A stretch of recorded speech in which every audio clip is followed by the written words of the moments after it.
Hi everyone, welcome back to my another video. Today I'm going to show in this video how to fix laptop keyboard keys not working on your Windows 10 or Windows 11. So before going to start the video, if you're not subscribed my channel, please subscribe. So let's start the video.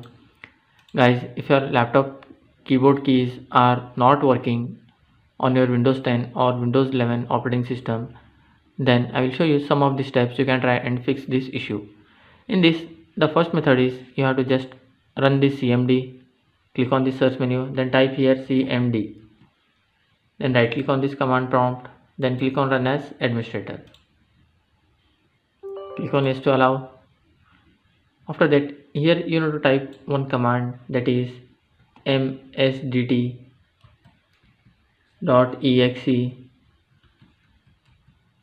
space hyphen id space keyboard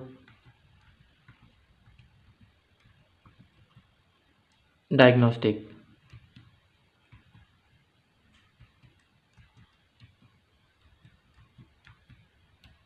Then hit enter. Here you can see advanced, click on that, make sure the option has been check marked, then click on next, then close this window. And the second option is you need to update your keyboard driver, click on search menu, then type here device manager,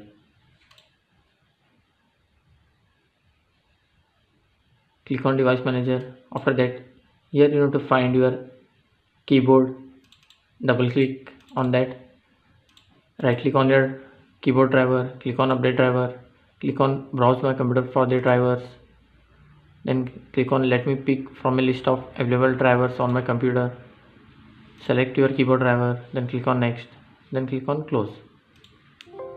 After that, it will ask to restart your computer or laptop, then click on yes, your system will be restart, then close this window.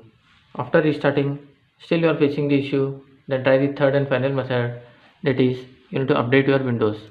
Click on search, then type here settings, click on settings. Here you will find update and security, click on that, then check if there is any pending update. If it is any pending update, you just need to click on install. After completion of that, just restart your PC. After restart your PC, hope your issue will be resolved. That's it guys. So in this way you can fix laptop keyboard keys not working on your Windows 10 or Windows 11. Thanks for watching. Hope if you like this video, please like, share and don't forget to subscribe.